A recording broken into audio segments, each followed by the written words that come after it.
by Cachicha. Una de las preferidas de la audiencia de Tu Mañana. Oye, ¿cómo no? La pelirroja. Nada más de Tu Mañana, nada más de la audiencia. De la audiencia. Ah, no me diga. Inclúyame a mí en esa audiencia, por favor. Doctora, bienvenida, ¿cómo está?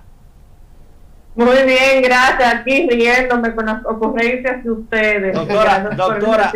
Doctora, usted está consciente que el víver blanco no mancha, ¿verdad? No le haga caso, doctora, por favor. ¿Cómo fue? Usted está consciente de que el víver blanco no mancha, ¿verdad? Tigueraje dominicano se llama el libro. Doctora, vamos a hablar de Parkinson. No le responda, por favor. El Parkinson, no, doctora. Es que yo ni sé que responder a eso, imagínate. No, le vamos a explicar fuera del aire. Le vamos a explicar fuera del aire lo que él le quiso decir. Doctora, vamos a hablar del Parkinson. Cuéntenos del Parkinson, sus características, sus orígenes, causas y principales sintomatologías. Sí, miren, el domingo pasado estábamos, por decir de una manera, celebrando el Día de la Concientización del Parkinson. Es un día que se elige al año para concientizar y educar sobre lo que es la enfermedad del Parkinson. La enfermedad de Parkinson es una enfermedad neurodegenerativa que, a pesar de que su diagnóstico y tratamiento la llevan principalmente los médicos neurólogos, tiende a tener también manifestaciones psiquiátricas o puede tener sintomatología psiquiátrica, por lo cual es muy importante el acompañamiento de psiquiatría para ese paciente que tiene Parkinson. El Parkinson lo vamos a identificar por una serie de signos y síntomas. El más relevante y el más conocido es el movimiento de las manos en cuentamonedas, que son unos temblores finos que son muy característicos y que ya la mayoría de la gente los ha podido conocer e identificar. También lentitud en los movimientos, a esto le llamamos bradiquinesia, que hace que la funcionalidad del paciente se vaya perdiendo. La rigidez muscular es muy importante. Muchos pacientes no tienen tanto la situación del movimiento en cuentamonedas, sino que se va haciendo más rígido todos sus movimientos y esto hace, bueno, que tenga mucha limitación para poder desenvolverse.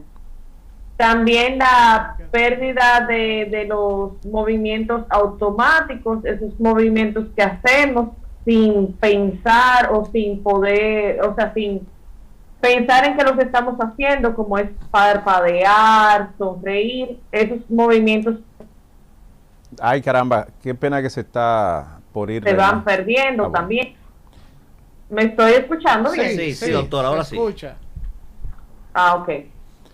Entonces, como les decía, los movimientos automáticos se van perdiendo. Esos movimientos son la capacidad de parpadear, de sonreír, de mover los brazos cuando caminamos. Son movimientos que no son voluntarios, que los hacemos sin darnos cuenta. Doctora, quisiera preguntarle, doctora, más o menos qué cantidad de enfermos, ¿verdad?, de personas padeciendo de esta enfermedad tenemos en el país, porque la verdad es que es muy raro uno ver personas en el país que tengan este tipo de enfermedad. ¿Hay un dato específico? ¿Se tienen estadísticas sobre esto? Realmente yo no tengo estadísticas sobre esto, pero la enfermedad de Parkinson a nivel mundial no es tan poco común, no es tampoco una enfermedad tan rara. En sí, la población de Parkinson a nivel mundial tiene una población que no es que es tan, o sea, recuerda que no es una enfermedad de inicio joven, sino que es de una población más ya mayor. Okay. Entonces, tal vez por eso, al haber aumentado la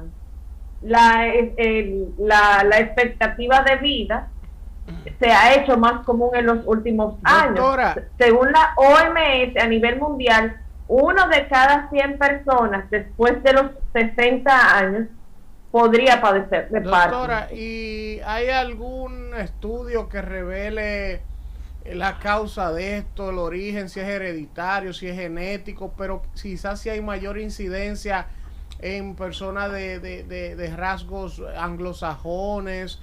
¿Hay algo que identifique esto? Por ejemplo, si es más, si a la gente es más en Europa o en Estados Unidos, ¿qué investigaciones hay con relación a esto?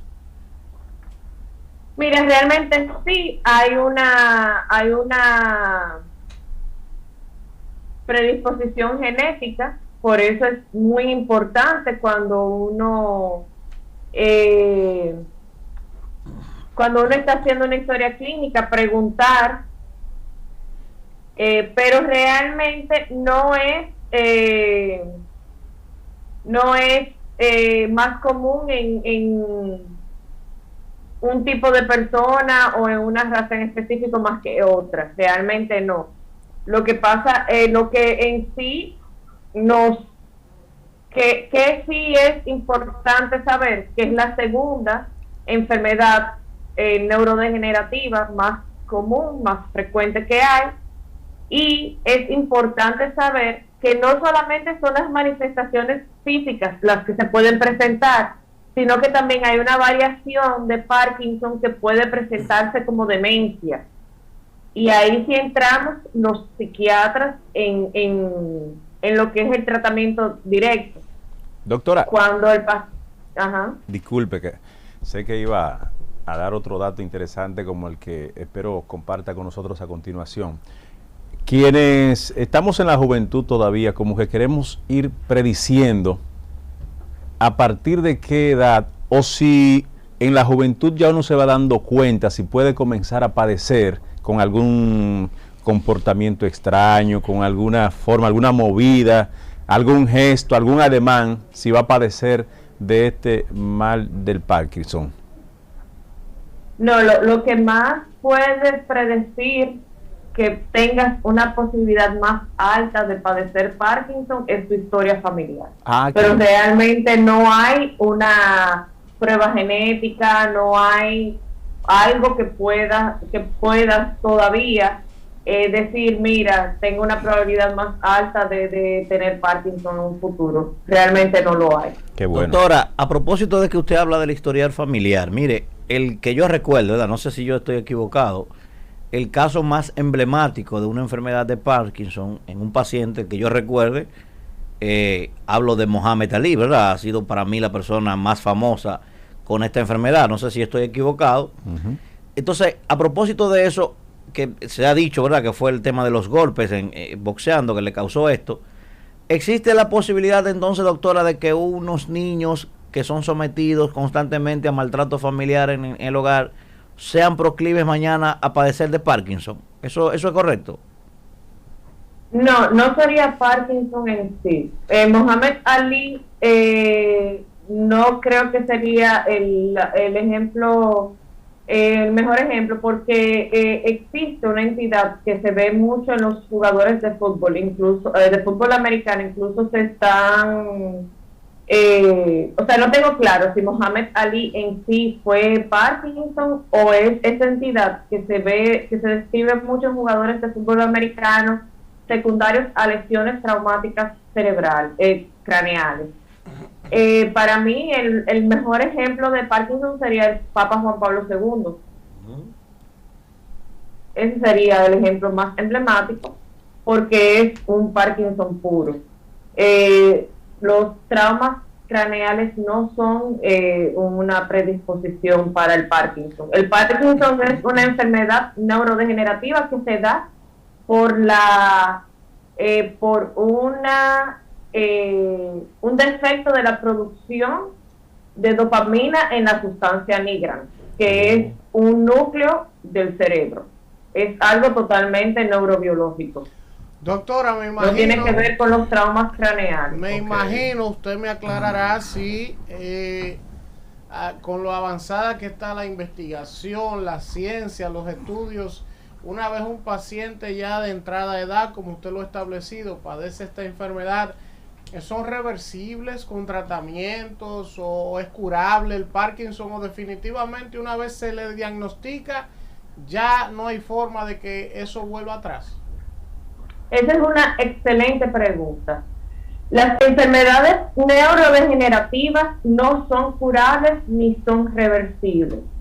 Lo único que hace el tratamiento es enlentecer el progreso de la enfermedad, y eso se le explica muy claramente a los pacientes. El paciente no es que se va a curar, no es que se va a revertir el curso de la enfermedad. El tratamiento lo único que hace es mejorar los síntomas del paciente y enlentecer el curso de la enfermedad para que el paciente y sus familiares puedan brindarle una calidad de vida mejor al paciente en esos años que le queda por vivir, que son una cantidad de años indeterminados. Hay pacientes que duran pocos años, hay pacientes que duran muchos más años. La cosa es mejorar la calidad de vida del paciente y de sus cuidadores, que obviamente van a durar muchos años con ese paciente a su cargo. Doctora, mire, y el tratamiento a los familiares, porque yo, por ejemplo, que no es, aunque es una enfermedad neurodegenerativa también, el caso del Alzheimer, he visto a muchas personas, cónchale, que llegan a un estado ya, no sé si es de cansancio o de... No es fácil, doctora, bregar con una persona que tiene este tipo de enfermedad. A eso entonces, se le llama burnout del cuidador, desgaste del cuidador, y por eso el cuidador debe de también participar en la parte terapéutica. A eso iba, doctora.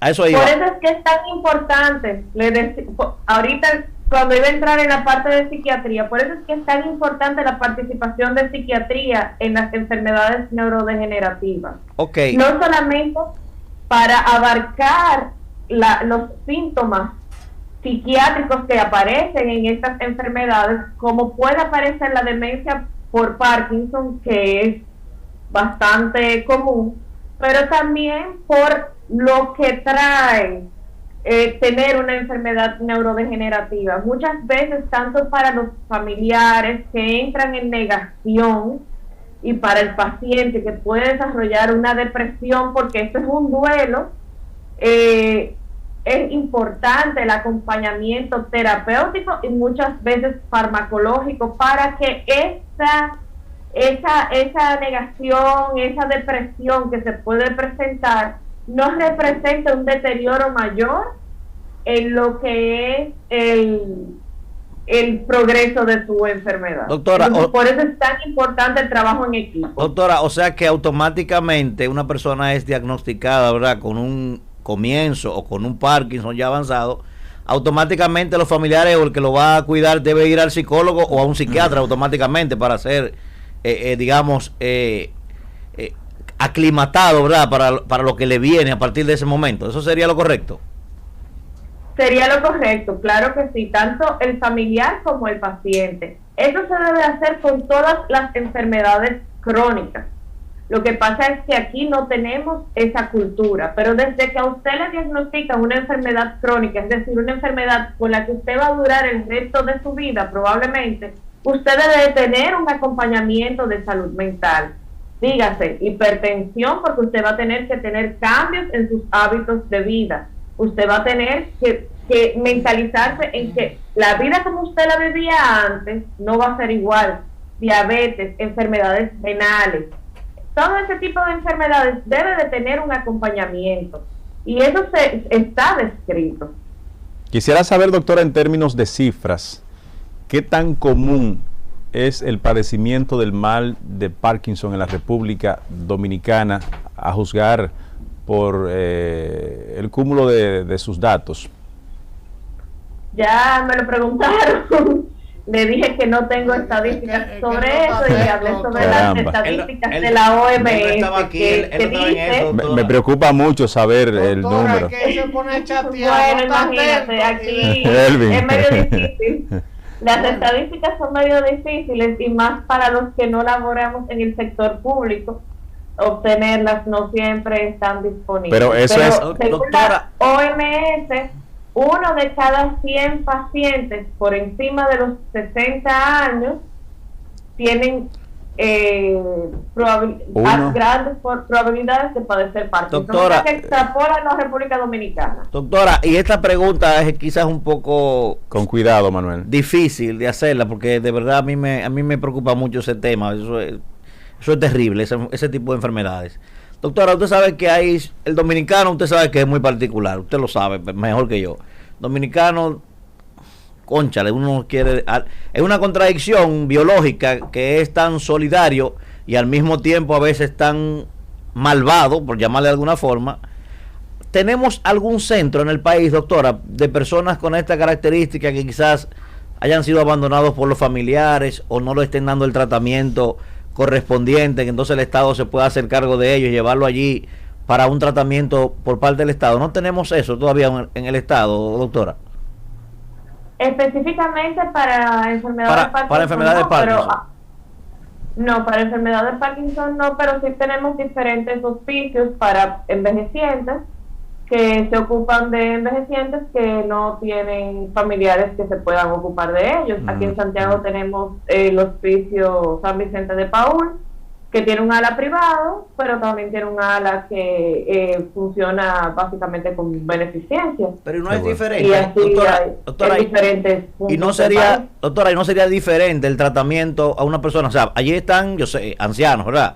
Gente que quizás no tiene, quizás hipertensión, cosas. Lo que está es por abandono familiar. Pero yo estoy hablando de una persona que tiene una condición especial, que necesita un tratamiento especializado, de alguien que esté consciente de esto, ¿verdad? Una persona que probablemente esté hablando con uno ahora mismo. O sea, me refiero a eso, ¿no? Algo especializado, ¿no? No tenemos eso, ¿no? No. Es una pena, doctora. Lo que he dicho, doctora, la vecindad del Chavo. No. No hay otra cosa. Lo que es una pena es lo difícil que se le hace al Estado contratar a los psiquiatras. Nunca había visto en este país a ningún profesional que se le haga tan incómodo penetrar al sistema de salud público como a los psiquiatras. ¿Será porque son costosos, doctora? ¿Qué es lo que pasa? Porque mire... No, realmente no. En todos los hospitales hay psiquiatras asignados. Salvo algunas excepciones. Pero la mayoría de los hospitales grandes tienen unidades de salud mental. A los grandes. Doctora, gracias, doctora, por haber estado con nosotros en el día de hoy. Y le prometo que pronto iré a honrar mi palabra de bailar un buen típico allá. ¿Cómo allá? ¿Y por qué no vine aquí? No, allá. ¿A bailar usted solo, verdad? Allá. Qué dañino, ponen a que peledeísta. Un abrazo. Bendiciones, doctora. No me insulte, profesor. Bendiciones. Un abrazo. Bye, Come bye. solo este hombre. Wow, sí. No baila solo. Tu mañana. By Cachicha.